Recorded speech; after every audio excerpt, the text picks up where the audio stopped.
안녕하세요. 오늘부터 우리가 해야 될 수업은 학교 로고 만들기입니다. 학습 목표는 로고의 종류에 대해서 설명할 수 있다. 그리고 우리 학교를 상징하는 로고를 창의적으로 모델링 할 수 있다입니다.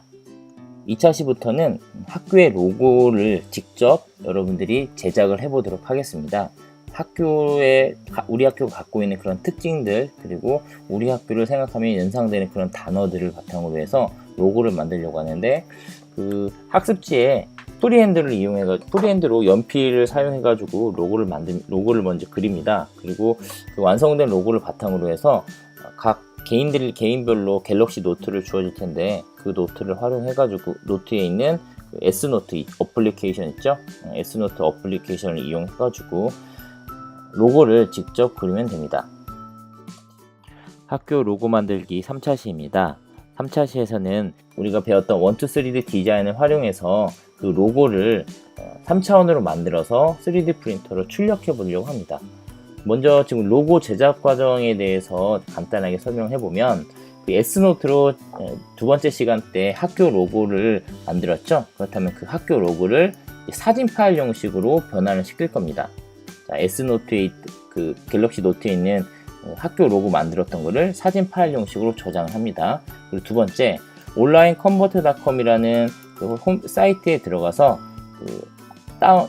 여기 저장한 학교 로고 사진 파일을 SVG 파일 형식으로 변환을 시킵니다. 그리고 세 번째로 1, 2, 3D 디자인에서 SVG 파일을 불러오게 한 다음에 그 2차원 도형을 extrude라는 명령어를 통해서 3차원으로 만들면 로고 제작이 끝납니다. 이때 주의해야 될 것은 뭐냐면, 그 S노트로 학교 로고를 그릴 때 외형선, 옆에 있는 외형선을 두껍게 해야 나중에 3차원으로 만들 때 편합니다. 그래서 학교 로고를 그릴 때는 그 외형선을 좀 더 두껍게 하기 바라고, 그리고 너무나 복잡한 형태의 로고는 1, 2, 3D 디자인에서 불러오기를 할 때 좀 오류가 발생할 확률이 높습니다. 따라서 로고를 그릴 때도 좀 심플하면서 의미 있는 로고를 만들면 되겠습니다. 지금 설명한 요 로고 제작 과정, 요거는 여기 선생님 블로그에 나와 있는 내용을 참고를 하면 쉽게 이해할 수가 있습니다. SVG 파일을 이제 변경해야 되는데, 그 파일을 변경하기 위해서는 인터넷 주소창에다가 온라인 컨버터.com을 기입을 해서 그 홈페이지로 이동해야 됩니다.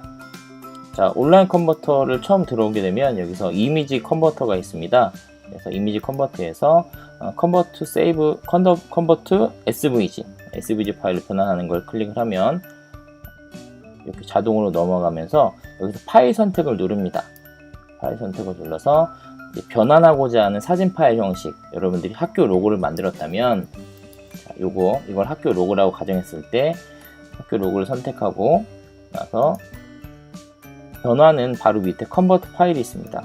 컨버트 파일을 누르면 SVG 파일 형식으로 자동으로 변환이 되면서 다운로드가 됩니다. 다운로드가 완료가 됐죠. 지금 SVG 파일 형식이 다운로드가 됐습니다. 자, 그러면 그 다음은 해야 될 게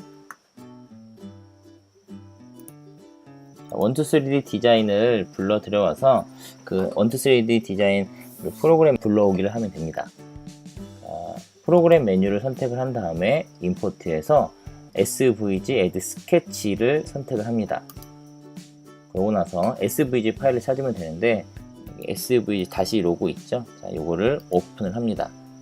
자, 그러면 지금처럼 그 학교 로고, 지금 조던 모양이 나와 있는데 이것을 학교 로고라고 가정했을 때 학교 로고가 엄청 크게 나타납니다. 그래서 이 학교 로고를 작게 줄이는 방법이 있죠. 자, 교체를 선택한 다음에 트랜스폼에서 스케일이라는 게 있습니다. 트랜스폼에서 스케일을 누르면, 자, 여기에 지금 팩터가 10으로 나왔는데 그 10의 값을 0.1 정도, 0.1도 아마 클 텐데 0.1로 해서 엔터키를 쳐주면 사이즈가 좀 줄어들게 됐죠.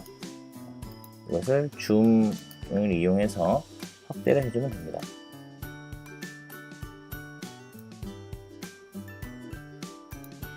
이제 이것을 2차원을 3차원으로 만들어주기 위해서는 컨스트럭트 명령어에서 메뉴에서 extrude 명령어가 있죠. 컨스트럭트에서 extrude를 선택을 하고 그 다음에 회곡선으로 된 2차원 내용을 선택을 하면 화살표와 여기 이제 돌출될 값을 입력하게 되는데 5mm를 한번 입력해 보겠습니다. 그러고 나서 엔터키. 지금 2차원 선과 3차원이 같이 있기 때문에 헷갈리죠. 그러면 여기 표시 메뉴에 보면 하이드 스케치가 있습니다. 하이드 스케치를 누르면 3차원만 이렇게 나타나죠. 지금 이 모델링 공간 영역에 방금 있었던 2차원을 제외하고 3차원만 있게 되면 좀 자유롭게 이렇게 이동이 쉽습니다. 그래서 이 로고를 이 그리드 영역으로 옮기게 되는데 좀 편법을 쓴다면 프리미티브스에서 박스를 하나를 불러오고 우리가 지금 스냅이라는 걸 배웠죠. 한쪽으로 자석처럼 이동하는 거 스냅을 누른 다음에 내가 이동하고자 하는 물체를 선택을 하고 그 다음에 직사각형의 윗면을 딱 클릭을 하면 이동을 하게 돼요. 이때 표시 메뉴에서 자석이 지금 어플 모드로 되어 있기 때문에 그룹핑이 되어 있지 않아요. 따라서 이 상태에서 사각형을 누르고 지운 다음에 물체를 이 3차원 된 이 물체를 바닥에 맞추는 방법이 딱 맞게 하는 방법이 물체를 누르고 드랍 D였죠. 네, 그러면 지금처럼 3차원 물체로 완성이 됩니다. 1,2,3D 디자인에서 사용될 명령어에 대해서 간단히 알아보려고 하는데 구체적인 내용은 학습지에 자세하게 나와 있으니까 학습지 내용을 보면서 로고 제작을 하기 바랍니다. 평가는 자기평가와 그리고 교사평가가 있습니다. 평가할 때 로고에 대한 스케치하고 모델 영역에 대해서 평가를 할 텐데 우리 학교의 특징을 제대로 반영해서 학교의 로고를 만들었는지 그리고 창의적인 디자인을 적용해서 만들었는지를 평가를 할 거고 모델링은 선생님이 그 링크를 통해서 모델링하는 방법 즉 사진 파일을 SVG로 바꾸고 그 SVG 파일을 1,2,3D 디자인에서 불러온 다음에 3차원으로 바꾸는 그 부분을 스스로 적극적으로 하였는지를 평가하도록 하겠습니다.